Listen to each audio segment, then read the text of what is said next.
Le royaume d'enfance, c'est le royaume de mon enfance avant 7 ans.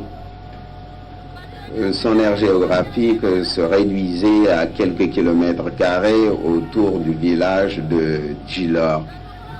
Je parle du royaume d'enfance, je pense que le poète, en écrivant, est dans un état de grâce et qu'il voit les choses avec des yeux intérieurs. Cette vision des choses est la véritable vision, tandis que la vision quotidienne, la vision prosaïque est une vision utilitaire qui ne va pas au fond des choses. Djilor est fondé vers 1530 par Djidjack Selbé Faye. Djidjack Selbé est venu de Néran, près de Diarère dans le Sine. Fils de Biram Djaher et de Ya Selbé de la lignée des Khalé. Djidjack s'était disputé avec son frère Lademba Faye avant de quitter la maison paternelle pour rejoindre la troupe guerrière de Hamakoudou Diouf. Trahi plus tard par les Guelwaars, Djidjack va s'exiler avec ses neveux pour fonder loin de Diakhao, dans le royaume des Pangols, son propre village. Djilor de Djidjack, qui signifie choisir, est devenu aujourd'hui Djilor Djidjack. Et c'est dans cette maison maintenant que Léopold Sédar Senghor est né. Dans le cadre du programme national de rénovation des sites et monuments historiques, il faut rendre un vibrant hommage au chef de l'État, le président Macky Sall, ce digne fils du Sine, continuateur de l'œuvre de Léopold Sédar Senghor, qui a pris sous sa responsabilité de réfectionner vraiment toutes les infrastructures liées à Senghor. Vous l'avez vu, il a réfectionné la maison de Senghor à Fann, qu'on appelle les Dents de la Mer, qui était dans un état de délabrement très avancé. Et avec l'organisation du sommet de la francophonie, quand le maire et les populations de Fimela nous ont invités ici lors de la tournée de la diversité culturelle avec mon prédécesseur Abdoul Aziz Mbaye, après qu'on ait visité ici la maison de Djogoy à Djilor, l'infrastructure était dans un état de délabrement extrêmement avancé. Et quand au retour d'une finale de football que j'ai présidée, que je suis revenu ici, revisiter l'infrastructure, c'était désolant. Immédiatement, le président de la République a été saisi pour lui dire que dans le cadre de l'organisation du sommet, il se pourrait qu'il y ait des personnalités qui veulent aller visiter le royaume d'enfance de Senghor. Et c'est là où il a donné des instructions pour que nous puissions réfectionner cette maison symbolique, historique, qui est là depuis 108 à 120 ans. Ensuite, il a donné des instructions pour qu'on réfectionne la maison de Senghor à Joal, ce qui est en train d'être fait. Mais mieux que ça, le séminaire de Ngazobil, mais partout, que ce soit ici, à Djilor, où Senghor a gambadé, où Senghor a grandi, où Senghor est allé à la chasse, à la pêche, que ce soit à Joal, où il a été vraiment élevé dans sa tendre enfance, que ce soit à Ngazobil, où il a eu à faire des études, que ce soit à Dakar, où il a habité, partout le président Macky Sall est en train de réfectionner, de rénover ces infrastructures. Je crois que nous, fils du Sine, nous ici de la communauté dont est originaire Léopold Sédar Senghor, nous lui devons reconnaissance, lui Macky Sall. Nous lui devons reconnaissance, mais nous lui devons aussi soutien et fidélité. Ce théâtre a été créé et inauguré par le feu poète président Léopold Sédar Senghor le 17 juillet 1965. C'était un prélude de la préparation du premier festival mondial des arts nègres qui a eu lieu au Sénégal en 1966. Bien avant cela, il y avait le ballet qui était formé par le président Senghor et qui avait des artistes sénégalais et maliens. Mais en prélude de cette préparation maintenant, Senghor a donné des orientations pour la création du ballet national La Linguère, qui était composé uniquement que d'artistes sénégalais. C'est pourquoi le théâtre a été construit, le ballet La Linguère a été formé et le président a eu une ambition beaucoup plus grande, c'est de former carrément une compagnie. Et la compagnie aujourd'hui est formée de 3 entités, comme je l'ai dit, le ballet La Linguère, l'ensemble lyrique traditionnel et le théâtre, la troupe nationale dramatique. Alors ces 3 entités sont une incarnation parfaite de ce que nous avons en termes de patrimoine culturel. Donc ce lieu, ce temple mythique, par essence, est le creuset de la diversité culturelle sénégalaise. Et que les ethnies qui sont ici dans ce pays-là, ils sont représentés.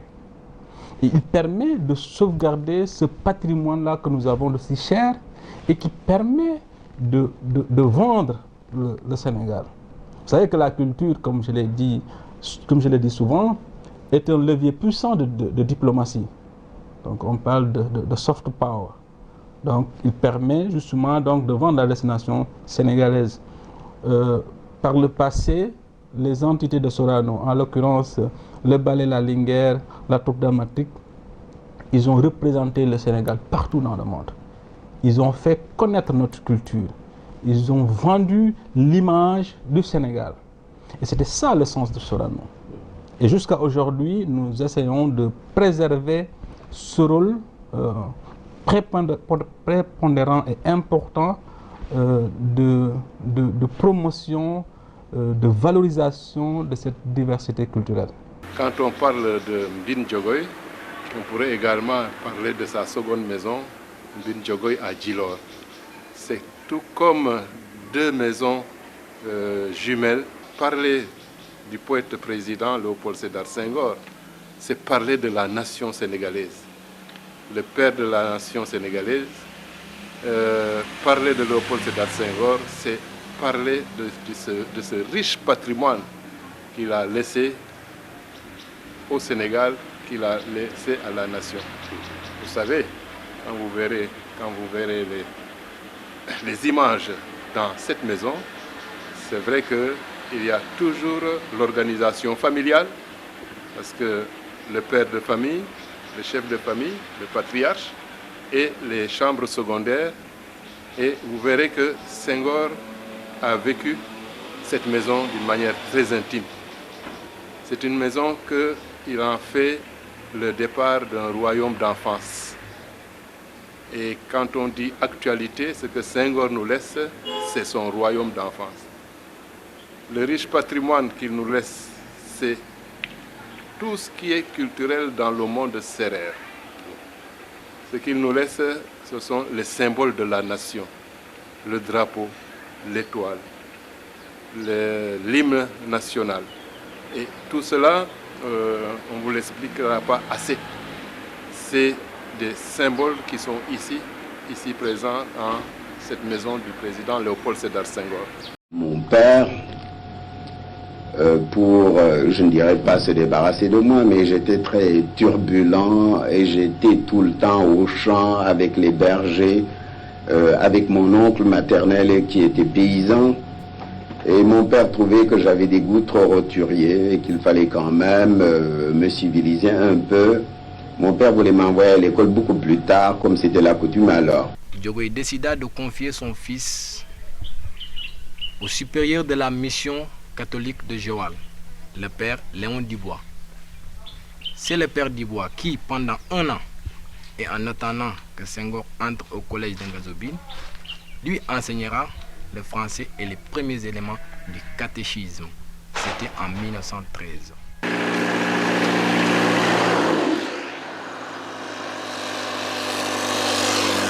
beaucoup ne le savent pas, mais le père de Senghor, Basile Diogoye Senghor, de Djilor, il a envoyé Léopold Sédar Senghor pour commencer ses études ici même. Le bâtiment que vous voyez, c'est le premier presbytère. En ce moment, il n'y avait pas tous ces bâtiments. Il y avait donc la maison des premiers missionnaires et à côté une petite classe. Une petite classe, et c'est dans cette petite classe que Senghor a été reçu par le père Dubois. Et Senghor le dit bien, j'ai été formé dans un premier temps par le père Dubois à la mission catholique de Joal, où il m'apprenait le français et Wolof. À cause de ma nature turbulente, on m'envoya à l'école à l'âge de 7 ans à Joal et on me confia au curé de Joal, le père Dubois, qui était un Normand. Et naturellement, j'ai été dépaysé peu à peu. Je m'y suis fait, j'ai appris le catéchisme. J'ai commencé par apprendre quelques mots de français, comme chocolat, confiture. J'avais un ami qui s'appelait René, je me le rappelle, qui était le fils du commissaire, qui était blond avec des yeux bleus, et ça me fascinait beaucoup. C'était une année préparatoire avant Ngazobil. Après cette année, avec le père Dubois, que je remercie fort, comme il l'a si bien dit, j'étais prêt à entrer à Ngazobil. Et peut-être en regardant ces murs, on dit c'est à valoriser. C'est vraiment à valoriser ce petit coin, le petit coin où Senghor faisait ses premières humanités. Et de là, quand nous irons à Ngazobil, nous verrons sa première classe à Ngazobil. C'est le père Dubois, un Normand, qui a commencé à m'initier au français. La langue française me paraissait délicieuse comme de la confiture. Et ensuite, c'est ensuite que j'ai commencé mes études primaires à l'école des Pères du Saint-Esprit en Ngazobil, et c'est là vraiment que j'ai pris goût à la lecture. Je crois que j'ai toujours eu plaisir à lire.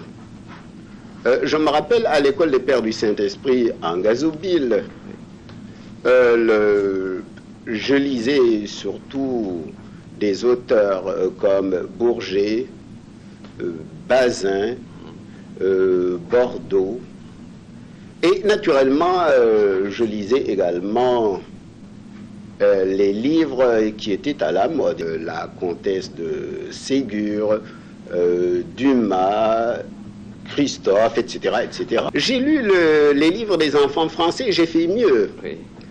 Les pères étaient alors abonnés à 2 hebdomadaires, l'Étoile noëliste et le Sanctuaire, oui, où il y avait des romans en feuilleton. Je me rappelle très bien encore Guyot, le faiseur d'images, qui se passait au Moyen-Âge, Solange de Morton, qui avait épousé un aveugle de guerre, et j'ai retrouvé ces revues dans le grenier de la tante de ma femme. Naturellement, je les ai conservées précieusement.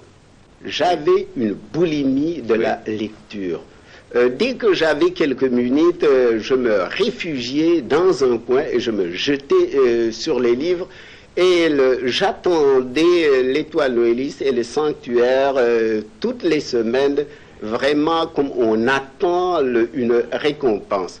J'avais un compagnon et un maître. Mon compagnon, c'était Joseph Faye, qui a fait des études dans une université grégorienne à Rome, qui est devenu évêque et qui est maintenant à la Trappe. Un homme intelligent et un saint homme. Et j'avais comme maître le père Le Doiron, un breton, comme l'indique le nom, qui m'a fait aimer et la lecture et le plein chant. Le président Léopold Sédar Senghor est passé en Ngazobil.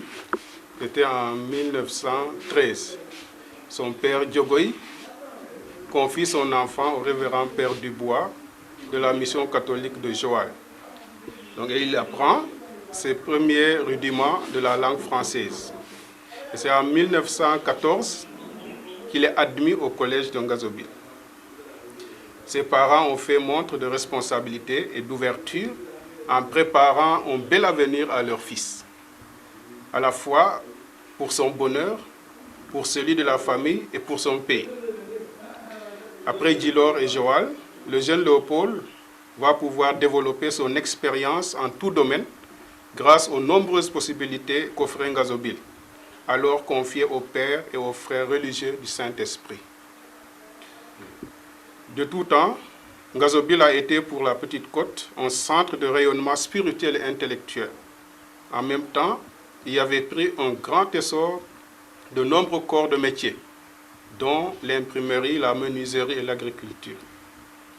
L'enseignement est donné en français et en wolof, langues dans lesquelles on devait savoir lire et écrire pour enraciner les élèves dans leurs valeurs culturelles du terroir. Et le président Léopold Sédar Senghor disait lui-même, c'est en Ngazobil, lors de son passage le 12 février 1970, que je me suis formé d'abord intellectuellement bien sûr. J'ai appris le français et le wolof en même temps. J'ai appris le latin puisque j'ai été en Ngazobil de 1914 à 1922. Je crois de l'âge de 8 ans à l'âge de 15-16 ans. Mais j'ai appris autre chose. En Ngazobil, j'ai appris à travailler de mes mains. J'ai appris le travail manuel. J'ai appris à soigner les animaux, les vaches, les lapins, les tourterelles. Et en Ngazobil, j'ai appris à aimer les animaux et j'ai appris à aimer les arbres. Fin de citation. Senghor a été l'un de mes maîtres à penser, d'abord comme étudiant. Et justement, c'est dans ce cadre-là que j'ai suivi des études de lettres et de grammaire. Et après quoi, il m'a proposé une bourse d'études doctorales au pays de Mahatma Gandhi, c'est-à-dire en Inde du Sud, parce qu'il avait comme dada le problème des langues dravidiennes, ces langues des Noirs du sud de l'Inde, sud-est asiatique. Et Senghor, comme vous le savez, après une visite, lors d'une visite officielle qu'il avait effectuée en Inde en 1975, était impressionné et intrigué par la présence noire dans cette partie du continent, sous-continent indien.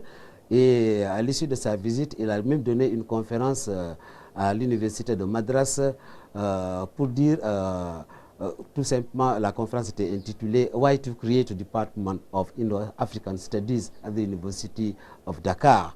Pourquoi créer un département d'études indo-africaines à l'université de Dakar?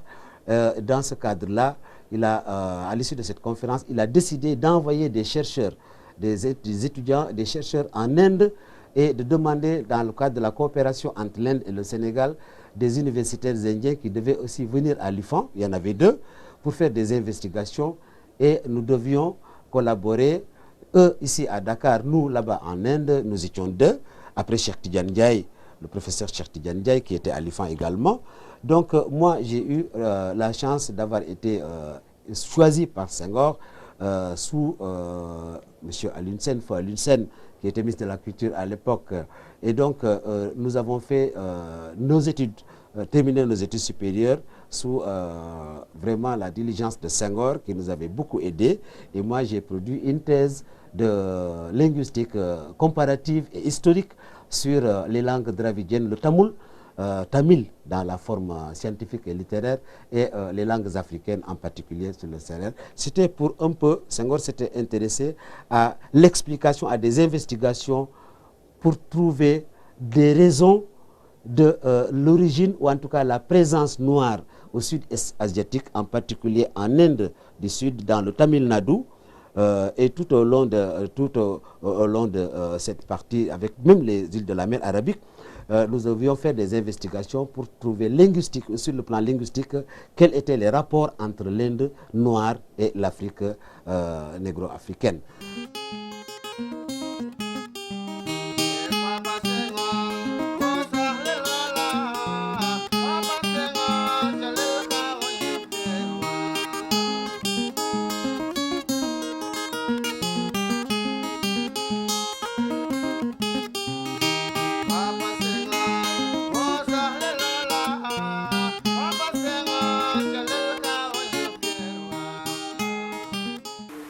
temps de Léopold Sédar Senghor, l'évaluation était hebdomadaire. On évaluait la conduite, la tenue, la classe et le travail. Avec humilité, Léopold Sédar Senghor reconnaît qu'il était assez bon élève, aimant apprendre, mais avec un caractère épouvantable. Toujours dans son discours du 12 février 1970, devant les séminaristes, il disait « Je me rappelle que j'étais assez bon élève, j'aimais apprendre, mais j'avais un caractère épouvantable. Je vous le confesse et je dois dire que si j'ai appris à me maîtriser, à me discipliner, c'est grâce à Ngazobil. » Senghor était un élève studieux, parfois distant, mais exceptionnellement doué. Pendant tout son séjour en Ngazobil, il sera toujours premier de sa classe, en ayant de très bonnes notes en mathématiques, en latin, grec et français. Grâce aux confessions, aux directions de conscience, et je le rappelle, nous avions un système pour réunir de bonnes actions. Quand j'avais envie de donner un coup de poing à un camarade, je me retenais. Quand j'avais envie de rouspéter, je me retenais. Et je marquais ça de telle sorte que, du point de vue de la formation du caractère, du point de vue de la discipline, Ngazobil a été pour moi irremplaçable. Fin de citation. Dans ses rapports avec ses condisciples, il était sociable et aimable. Mais il n'aimait pas les jeux violents. Têtu et obstiné quand il avait raison, il savait être patient, mais ferme avec ceux qui ne partageaient pas son point de vue. Et l'injustice les révoltait. Senghor a été et demeure le père de la francophonie. Parce qu'à travers ses écrits, il a fait ressortir très nettement que c'est depuis 1945-46 qu'il a pensé à la francophonie, à l'espace francophone, comme un espace usant de la même langue et partageant ses connaissances et ses préoccupations. Mais de façon concrète, nous avons un texte de Senghor qui est daté de 1966. C'est l'allocution qu'il a donnée à l'occasion de la remise du prix de docteur honoris causa délivré par l'Université Laval de Québec en 1966. Son allocution ce jour-là a eu comme titre « La francophonie comme culture ». Et c'était pour lui une façon de substituer à la communauté politique francophone dont le référendum de 1958 a été l'une des étapes marquantes et objectif qui n'a pas finalement d'ailleurs réussi. Il a proposé qu'on lui substitue une communauté culturelle. C'est pourquoi le titre de son allocution était significatif, la francophonie comme culture. 66. Mais la francophonie naît officiellement avec 4 pères fondateurs, Senghor, Amani Diori pour l'Afrique subsaharienne, Habib Bourguiba pour le Maghreb et Norodom Sihanouk, le roi Norodom Sihanouk pour l'Asie. Et la francophonie naît officiellement sous l'appellation d'Agence de coopération culturelle et technique le 20 mars 1970 à Niamey. Eh bien, 4 ans avant, Senghor avait défini ce qu'est la francophonie. C'est pourquoi nous pouvons dire aujourd'hui qu'il est vraiment le père de la francophonie. Donc au début, Senghor voulait être professeur de prêtre. Mais par la force des choses, ayant fait un débarquement, ayant été déplacé là-bas au village, il a vu la maison des paysans, il s'est jeté en politique. Comme ça, il a dit, accidentellement. Donc ici, il sera 1945-1960, on va sortir de la colonisation, on aura notre indépendance. Donc là, il sera également homme d'État. Donc il va poser les jalons d'un État moderne, l'État de développement. Donc nous pouvons constater ici le premier tableau intitulé « Royaume d'enfance ».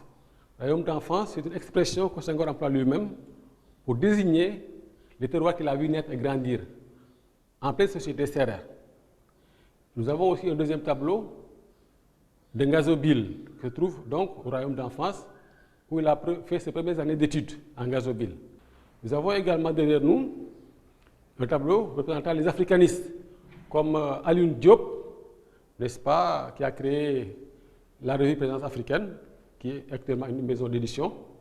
Il y a aussi, au tableau traçant également l'homme de culture. Senghor a dit effectivement que la culture est au fond et au début et à la fin du développement. Voici que le pays du père fondateur accueille le 15e sommet en même temps que la francophonie est placée sous la direction d'un secrétaire général qui l'aura beaucoup marqué, Abdou Diouf. Le président Abdou Diouf, successeur de Senghor à la tête de l'État du Sénégal, et qui va passer le relais à un autre secrétaire général, mais la présidence du sommet sera confiée au président Macky Sall. C'est pourquoi nous avons là 3 paramètres qui indiquent l'importance de cet événement pour le Sénégal. C'est la raison pour laquelle d'ailleurs, le Sénégal ayant déjà accueilli le sommet de la francophonie en 1989, s'est vu laisser l'espace et le tour, si je puis dire, de façon très amicale par le Vietnam, qui était candidat pour accueillir ce sommet. Cela donne une idée de l'importance de cette rencontre et toutes les rencontres préliminaires qui ont été mises en place, qui ont été organisées par le comité scientifique, de même que par d'autres institutions, organisations, autres initiatives, indiquent que c'est un espace, c'est une occasion de réflexion pour déterminer ce que nous sommes aujourd'hui dans le monde. Le français nous unit puisqu'il nous permet de partager nos préoccupations, de communiquer, mais toutes nos langues sont également appelées à se développer dans cet espace, dans une sorte de dialogue avec le français entre elles-mêmes, puisque toute langue exprime une partie du génie humain. Et Senghor a beaucoup insisté là-dessus.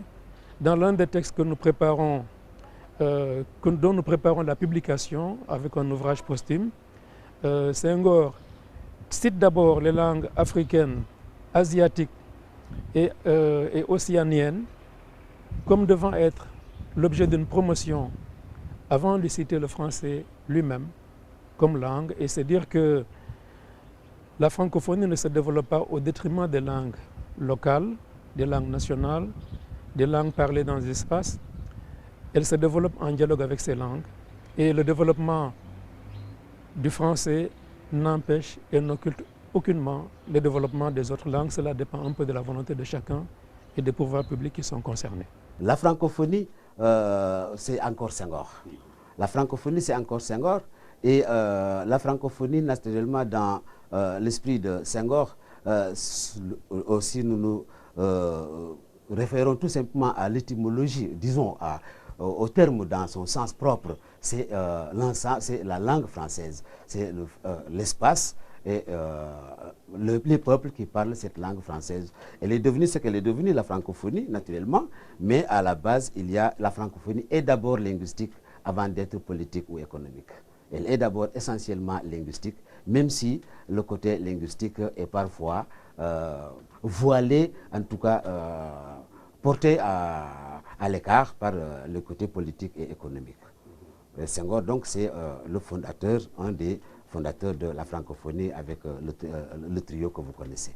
Co-fondateur de cette francophonie, le président Léopold Sédar Senghor nous a entraînés vers un monde littéraire, mais plutôt également vers un monde scientifique.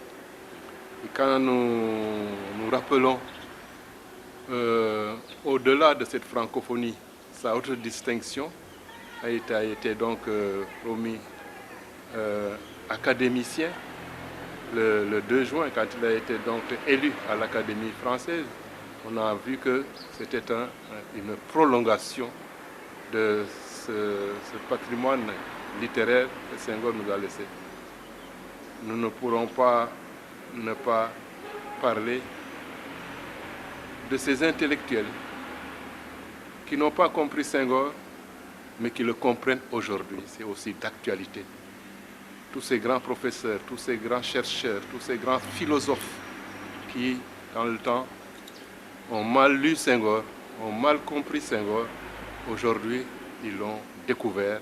Et c'est avec joie qu'ils parlent de leurs erreurs, qu'ils parlent de leurs insuffisances, pour nous faire une lecture réelle du président Léopold Sédar Senghor. C'est Aimé Césaire qui a inventé le mot de négritude, n'est-ce pas? Je ne sais pas si j'ai inventé le mot de francité, mais enfin consciemment, j'ai jeté ce mot dans la circulation.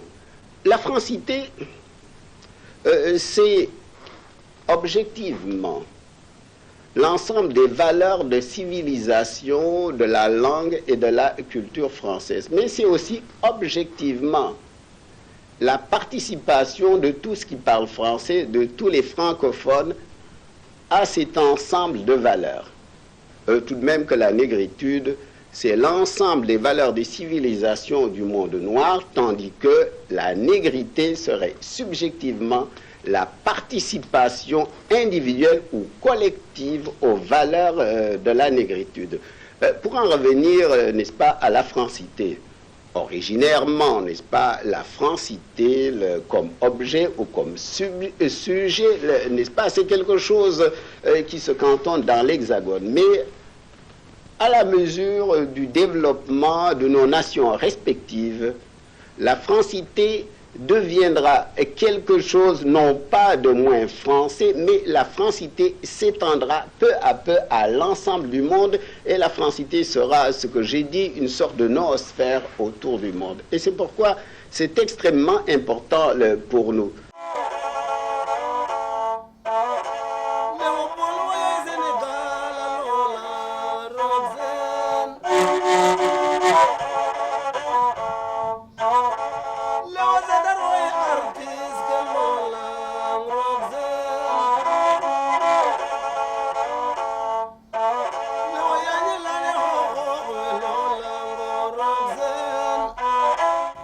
Il y a l'harmonie et dans la poésie négro-africaine, il y a en particulier des assonances et des allitérations.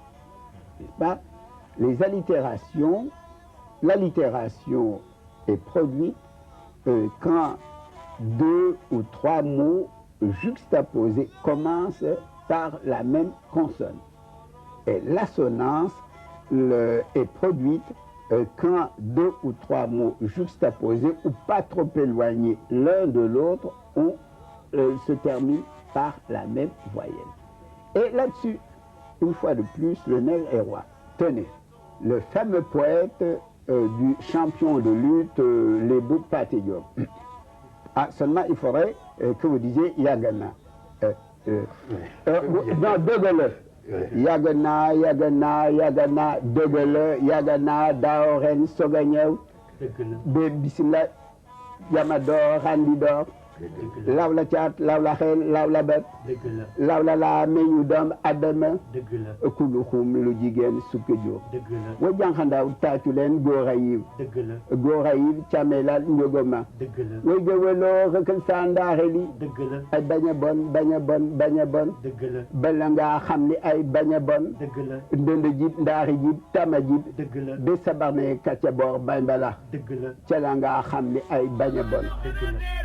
Malka jangi zemoro, jogo jiyanako, jogo jiyanako, malka jangi zemoro, gore gano korjoro, gore gano korjoro, wala seda zemoro, malka jangi zemoro, jogo jiyanako. Jogo jiyanako, malka jangi zemoro, gore gano korjoro, gore gano korjoro, wala seda zemoro, seda jiolo, malka jangi zemoro, jogo jiyanako, jogo jiyanako. Malka jangi zemoro, gore gano korjoro, gore gano korjoro, wala seda zemoro, malka jangi zemoro, jogo jiyanako, jogo jiyanako, malka jangi zemoro, gore gano no cordioro. Wala seda zemoro. Seda jiolo. Seda jaga zemoro. Gorga no cordioro. Gorga no cordioro. Wala seda zemoro. Seda jiolo. Senghor, quand il est venu au Sénégal, vous vous rappelez encore dans son histoire, quand il est venu au Sénégal pour devenir un politicien finalement, il était venu au Sénégal lors de la conférence qu'il a donnée à la Chambre de commerce de Dakar, c'était pour parler des langues africaines. Et c'était dans le cadre de sa thèse. Il m'a même parlé de cette thèse-là et m'a demandé à l'époque, lors de notre première rencontre, qu'est-ce que vous envisagez comme sujet de thèse d'État. Alors je lui disais que je n'avais pas encore choisi de thèse. Il me dit, je vous propose ma thèse.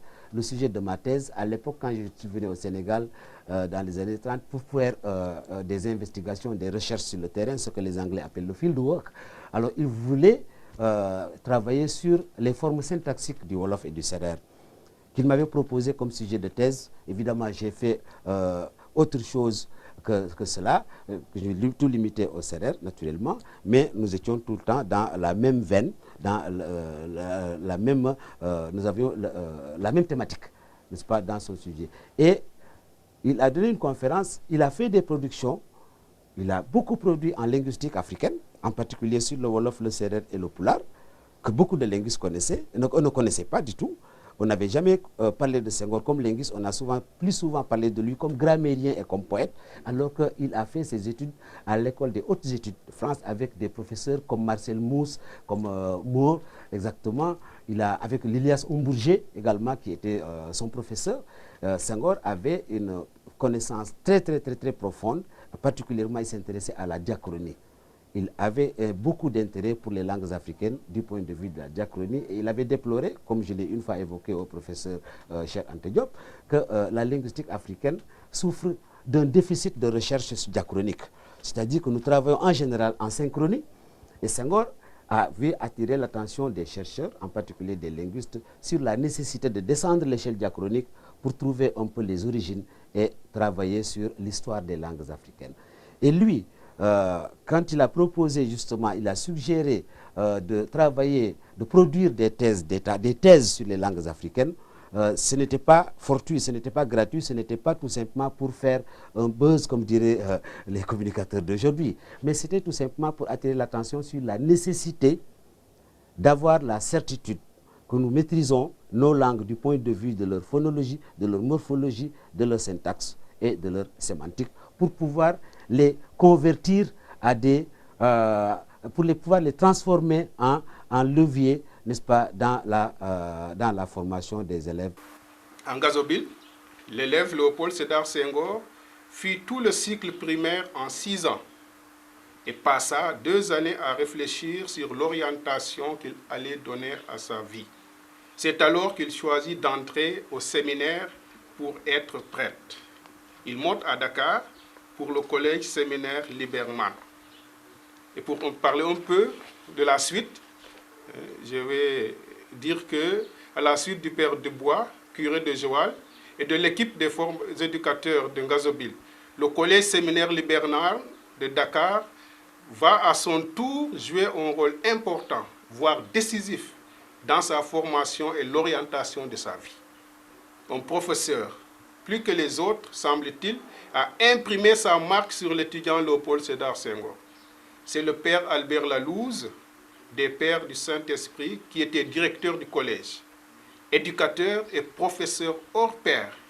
Par la suite, le collège Liberman sera transféré à Popenguine, devenant uniquement séminaire. Dans le travail intellectuel, le père Lalouse donna à ses élèves le culte de l'organisation et de la méthode. Et cela, nous le savons de Senghor.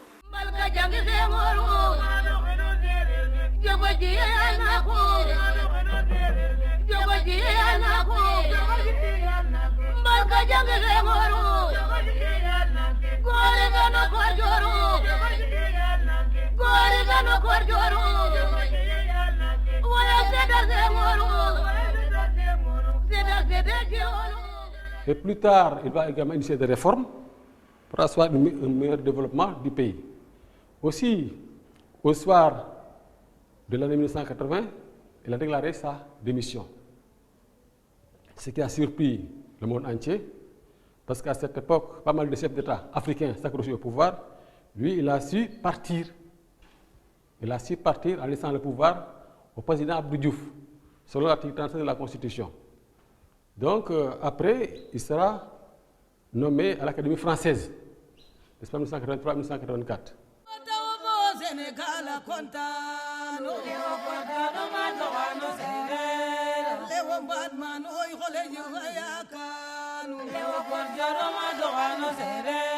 Je me rappelle les jours de mes pères, les soirs de Djilor, cette lumière d'outre-ciel des nuits claires sur la terre douce au soir.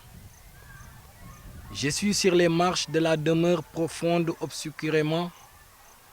Mes frères et mes sœurs contre mon cœur serrent leur chaleur nombreuse de poussant.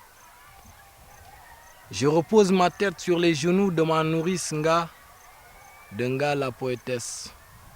Ma tête bourdonna au galop guerrier d'un Djunjung, au grand galop de mon sang de pur sang. Ma tête mélodieuse des chansons lointaines de Kumba l'orpheline, au milieu de la cour le fucus solitaire, et devise à son ombre lunaire les épouses de l'homme, de leur voix grave et forte comme leurs yeux et les fontaines nocturnes de Fimla. Et mon père étendu sur des nattes paisibles, mais grand, mais fort, mais beau, homme du royaume de Sine, tandis qu'alentour, sur les koras voix héroïques, les griots font danser leurs doigts de fougue, tandis qu'au loin monte houleuse de senteurs fortes et chaudes la rumeur classique de 100 troupeaux.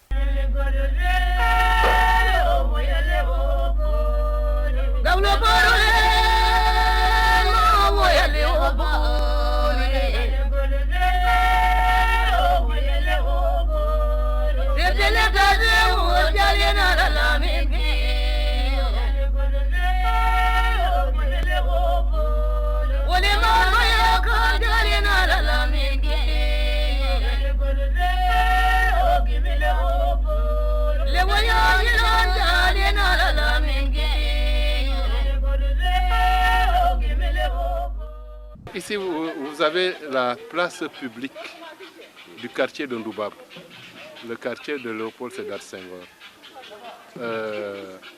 Pench en Wolof, Ngel en Sérère. On a donc Ngel ne Senghor. C'est là que Léopold Sédar Senghor, quand il venait visiter la tradition, il venait s'asseoir dans cet abri et causer comme les personnes de son âge, parler du temps, parler des événements, parler de Dakar, mais parler surtout du royaume d'enfance, parler du développement. Et quand on s'asseyait, la tradition voulait qu'on se déchausse. Et Senghor, une fois est venu, il s'est assis en oubliant d'enlever ses chaussures. Eh bien, c'était le Alaman, l'amende. Eh bien sûr, il a enlevé ses chaussures tout en riant et il a payé ses 100 francs d'amende. Senghor qui a fondé le Parti socialiste, il a structuré et ici c'était son comité de base. Et Léopold Sédar Senghor a constamment acheté sa carte de membre dans son comité de base qui était le comité de Ndoubab. En 1948, mort de sa mère Nilan Bahoum. Et Senghor aussi de commenter. La mort de ma mère survenue en 1948 a eu un retentissement encore plus grand sur moi. C'était mon royaume d'enfance qui véritablement s'écroulait cette fois-là avec tout ce que cela contenait de rêves, mais aussi de bonheur. Quand j'ai appris la mort de ma mère, j'étais à une session de l'Assemblée consultative de l'Europe à Strasbourg, dans un monde encore plus étranger. Ma solitude était totale. Ici repose Toko Wali, l'oncle maternel de Senghor. Et c'est lui qui était chargé de son éducation de base. Et c'est pourquoi je disais tout à l'heure que la vie du jeune garçon était enracinée dans la lignée maternelle.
Nous sommes dans le cimetière catholique de Joal, cimetière que Léopold Sédar Senghor visitait le plus souvent. Quand il venait donc en pèlerinage, il venait se recueillir sur la tombe de son père, Basile Diogoye Senghor. C'est la tombe que vous avez en face. C'est là que le lion a été enterré. Et Léopold Sédar Senghor a voulu être enterré à côté des siens, a voulu être enterré à côté de son père. Et il a fait même un poème testament. Quand je serai mort. Le poème testament, son titre c'est Quand je serai mort. Un poème testament mélodieux, un poème testament triste, un poème testament d'engagement, de bénédiction et de foi. Quand je serai mort, mes amis, quand je serai mort, enterrez-moi à Joal l'ombreuse, faisant allusion à cet arbre auguste. À Joal l'ombreuse, pour que je puisse reposer à côté de mon père, que je puisse reposer à côté des ancêtres. Ainsi, je pourrai enfin respirer la terre profonde de Joal, respirer le Mamangej. Le Mamangej, c'est le bras de mer que vous avez derrière vous. Le génie protecteur, qui est le Mamangej, c'est sous ce grand baobab qui limite le cimetière. Et ce poème testament, le 20 de chaque année, nous répétons ce poème testament. Parce que non seulement il a fait son poème testament, mais il est venu jusqu'à Joal creuser sa tombe. Le caveau est là, derrière vous. Il est encore vide. Il est encore vide. Mais nous espérons que les restes du président Léopold Sédar Senghor viendront se reposer enfin à Joal. Joal la portugaise, Joal la métisse, Joal que Léopold Sédar Senghor a tant chanté.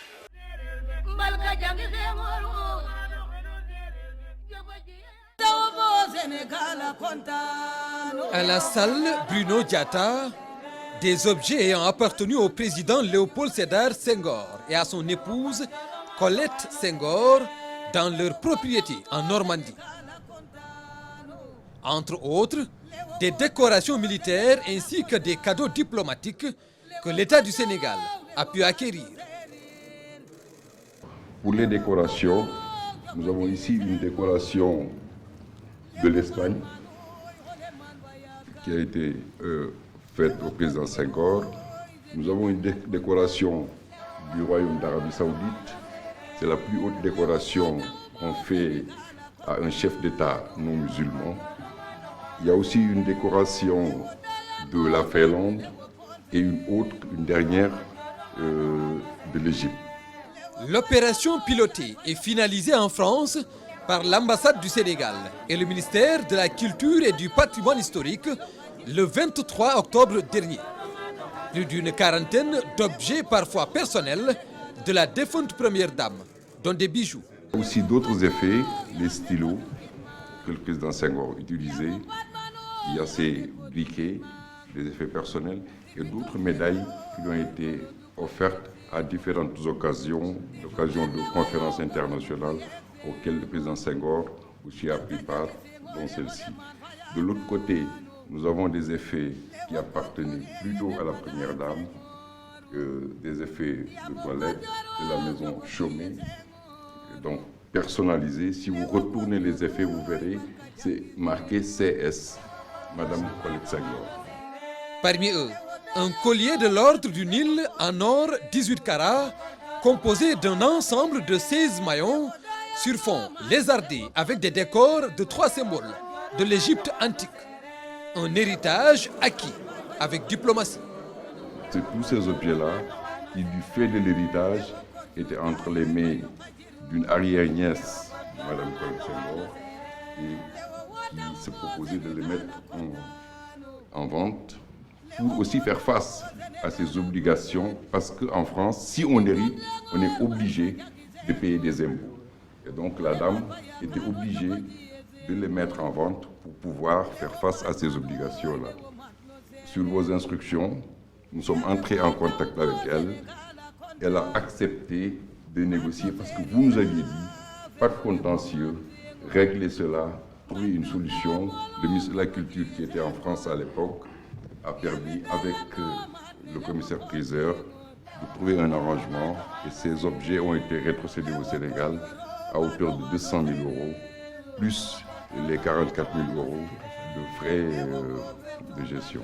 Je voudrais vous remercier et remercier aussi le ministre de la Culture et du Patrimoine qui a été dépêché expressément en France pour justement travailler avec vous, le commissaire-priseur, afin de racheter ces objets qui nous sont chers, puisque faisant partie du patrimoine du Sénégal. La collecte comporte également des stylos plumes en or du poète Léopold Sédar Senghor, un patrimoine qui revient de droit au Sénégal. Le plus important, c'était de sauver ce patrimoine. On l'a fait et puis voilà, maintenant il faut peut-être prendre les descriptifs, voilà, pour que quand c'est exposé, que les gens puissent savoir. Voilà. En tout cas, merci également au ministre, à toute l'équipe. Je remercie M. Racine Senghor qui est là, président du conseil d'administration du musée de civilisation, moi et Mme Ndoye, qui est au musée Senghor. Le coût de l'opération, tout frais inclus, s'élève à 244 000 €, soit environ 160 millions de francs CFA. L'héritage culturel sera confié au musée des civilisations noires et au musée Senghor.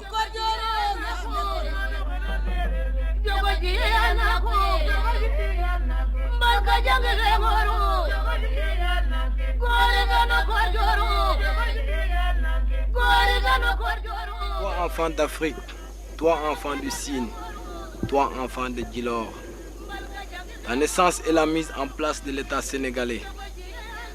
La fécondité de ton esprit a donné à l'homme noir le droit de l'humanisation. Nul ne s'est levé avant toi et nul n'a vraiment pris ta relève. Léopold Sédar Senghor, tu demeures le père fondamental de cette nation.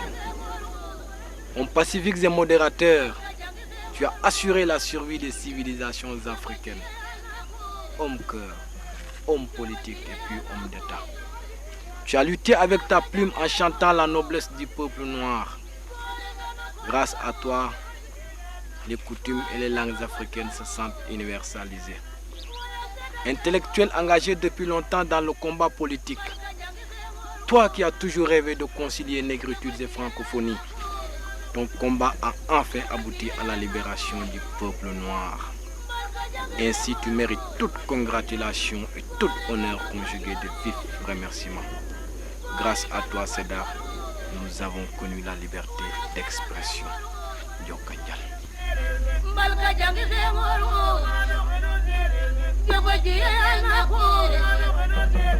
Yo